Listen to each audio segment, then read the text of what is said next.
Hai, salam sejahtera dan selamat datang ke Dapur Shaila.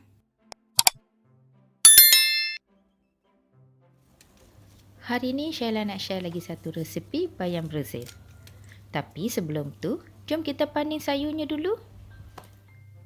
Bayam ni cepat tumbuh, jadi Shaila boleh panen seminggu sekali. Resepi ni biasanya kita guna sayur asam. Tapi Shaila cuba dengan bayam Brazil hidroponik ni. Nanti kita tengok hasilnya macam mana. Kita buang tangkainya, ambil daun dan pucuknya saja ya. Kita rendam sekejap dalam air yang dicampur 2 sudu garam. Kalau ada serangga atau ulat, nanti dia keluarlah. Elok amalkan cara ni sebab kita tak guna ranca serangga. Sebaiknya, sebelum kita bersihkan sayur tadi, kita rendam dulu setengah cawan dal kacang merah selama 20 minit. Bilas dengan air bersih dan pindahkan kacang dal ke dalam kuali bersama air secukupnya untuk dimasak. Bersama dengan dal merah, kita masukkan juga 5 biji bawang ros, 1 inci halia, 5 biji cili padi dan 3 ulas bawang putih. Semuanya kita potong kecil ya.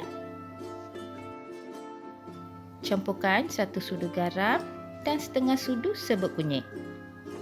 Kacau rata, tutup dan biarkan ia masak selama 10 minit. Shaila suka guna dal merah ni sebab ia cepat masak. Jadi tak perlulah pressure cooker. Sekarang masukkan daun bayam Brazil.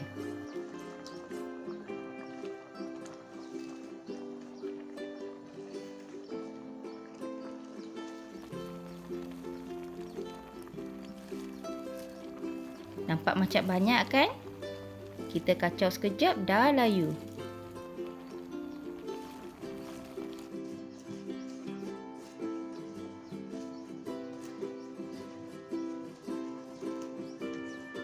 Sekiranya anda baru ke channel ini, luangkan masa untuk subscribe dan jangan lupa tekan butang loceng untuk mendapatkan video terbaru Shaila.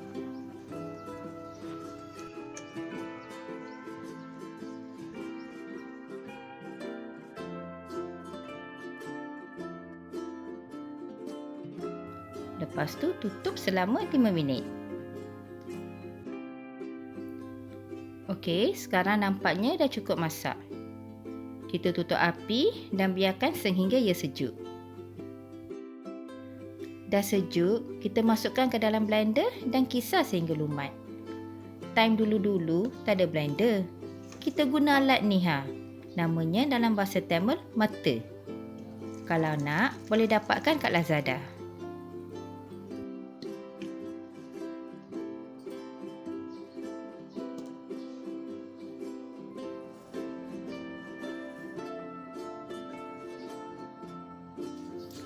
Sekarang masa untuk menumis. Panaskan sedikit minyak. Masukkan 1 sudu kecil biji sawi. Kita biarkan dia pecah dulu. Sekarang masukkan 1 sudu kecil jintan putih. 6 biji bawang ros yang dihiris. 2 ulas bawang putih dipotong dadu.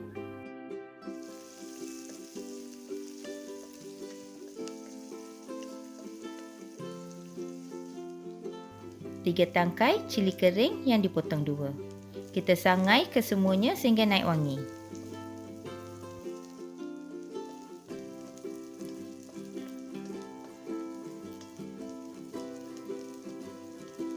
Ini sayur yang kita blender tadi. Kita tuangkan ke dalam kuali dan kacau rata. Kalau ada lebihan yang tertinggal, bolehlah kita bilas dengan sedikit air.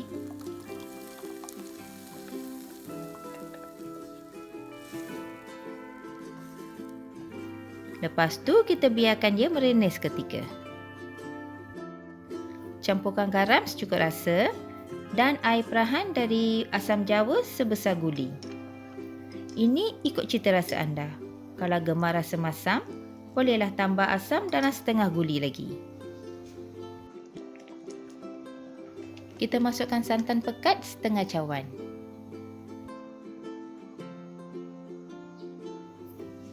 Sekarang kita biarkan ia masak sehingga mendidih selama 5 minit.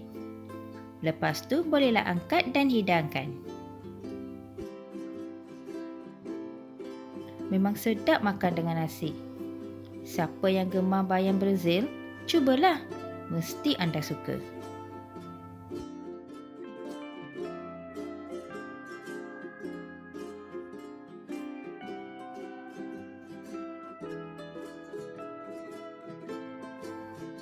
Sekian saja video untuk kali ini. Jangan lupa subscribe dan tekan butang loceng untuk mendapat video terbaru. Dan juga like, komen dan share.